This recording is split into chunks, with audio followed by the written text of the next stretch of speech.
Hello Math 2318 students. We're going to talk a little bit about orthogonal projection, not too much, but just enough so that you have some idea of how it's used to, given one vector, construct another one orthogonal to it, okay? Just so that you realize at least how to do that. On the first level, the Gram-Schmidt process increases that, building a nice orthogonal basis in a given space. But here's just to get started. So, and you've seen this in trigonometry, pre-calc. You will see it in vector calculus if you take that. So let's see how it's related to our notion of the inner product. Okay. So visually, an orthogonal projection of one vector y onto another one w looks something like this. Your book has pictures of this. Here's w, that's this vector in black here. If you extend, draw the line that contains w, okay? And here's some other vector y, then the projection of y onto L is kind of like if you had shown a light source from up here straight down, the shadow, the projection of y is the shadow y would cast on that line L, which is the continuation of w. So the projection of y onto w is, the formula for it is this. Notice that this is a scalar divided by a scalar, and that makes just a scalar. So the projection of y onto w is just a linear multiple of w, okay? Where that multiple is this ratio of inner products, okay? So notice that that projection, because it's just a scalar multiple, it's collinear with w, okay? And now we're going to construct the vector that's orthogonal to w. We're going to call it z by taking the difference between y and its projection, right? So if you have y minus the projection of y onto w, this red vector, you would get this blue vector, okay? We're going to prove in any inner product space that this formula for the projection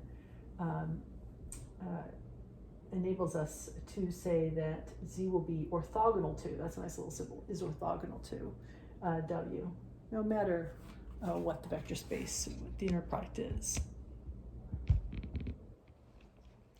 So here's a proof of that right here. They're going to be orthogonal if their inner product is 0, right? That's the definition of when two vectors are orthogonal.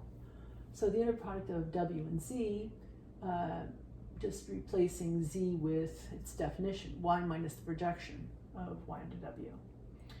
Well, remember that projection is just a scalar multiple of w, alpha, where alpha is, as we have it here, right? And so the linearity of the inner product allows us to say that this line is equal to this one, right? So wy minus w alpha w, okay? And the linearity of the inner product allows that alpha to come out front. So we have wy minus alpha ww. Again, what is alpha? Alpha is this ratio, okay? That scalar product over that one. You'll notice these two are the same, they can cancel, and we're left with w, inner product of wy minus the inner product of yw. But the inner product is commutative, at least over a real field, and so this minus that gives us 0, and we're done. So we've proved that this way of constructing z as y minus projection of y onto w makes us a vector z that is orthogonal to our w. And we just used y to construct it. Okay. Example.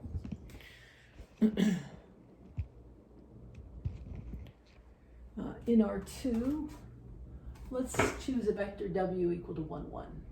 So here's a depiction of it over here, 1, 1, that vector in black. To construct a vector perpendicular to it, we are going to find a z equal to y minus the projection of y onto w, where Well, we just need some y that's not collinear with w. So let's say we choose y equal to 3, 4. The formula for the projection of y into w is this, as it was over there. And this is Euclidean space R2, so the inner product is this dot product, or that transpose of that column vector times this one. You got that. So this over this, those are two scalars. That dot product will be 7 and 2 in the numerator, 2 in the denominator, and that's the scalar of 1, 1. That's the projection of y into w. It's 7/2 of 1, 1. And so 7/2 is 3.5 times greater in length, right? So here in red is the projection of y onto w. Now take their difference of y and this projection. That's what we call z. Here that will look like, so the difference of y 3, 4 and the projection of y onto z 7/2, 7/2 is -1/2, 1/2. And there's, you can see it up there. That vector z there certainly does look like something that could have -1/2, 1/2 as its coordinates. So it's a copy of it with its foot on the point at the head of the projection vector. You'll notice that the inner product of w with z, the inner product of w with z is 1, 1 dotted with -1/2, 1/2, and that is equal to 0. So z and w are orthogonal. All right, now over here, we're going to try the same sort of thing, but in P2, with the inner product that we've been playing with in P2 for a while here. The inner product of f and g is f at -1 times g at -1 added to f at 0 times g at 0 added to f at 1 times g at 1. Okay, let's say we want to find some vector function orthogonal to this vector function x squared plus 4. What would such a z vector function look like that's orthogonal to this one under this kind of inner product? Let's just take some other vector that's not collinear with w. X squared plus 2x plus 1 will suffice, right? It's not a scalar multiple of w. To find the projection of that y onto w and use it to construct z. All right, so we need the inner product of y and w. Here's y, x squared plus 2x plus 1. We're going to evaluate it at each of the xi. -1, 0, and 1, each time multiplying it by x squared plus 4, which is our w, evaluated at the same places. You take those products and you add it all up. So what does that look like? Well, x squared plus 2x plus 1 at a -1 will look like 1, because that's squared, minus 2, because that x is a -1 plus 1. So that gives us 2 minus 2, or 0. Now, we don't really care about what this other quantity is. Let's go into this one. What is that quantity at 0? It's just a 1. What's that quantity at 0? That's a 4. What's this quantity at 1? It's 1 plus 2 plus 1, which is 4. And this one is a 5. So we have 0 plus 4, 0 plus 4 plus 20. 24 is the inner product of y and w. What's the inner product of w and w? W is x squared plus 4. At -1, it's a 5. At 0, it's a 4. At +1, it's a 5. So it's 5 multiplied by 5 plus 4 times 4 plus 5 times 5. 25 plus 25 plus 16 is 66.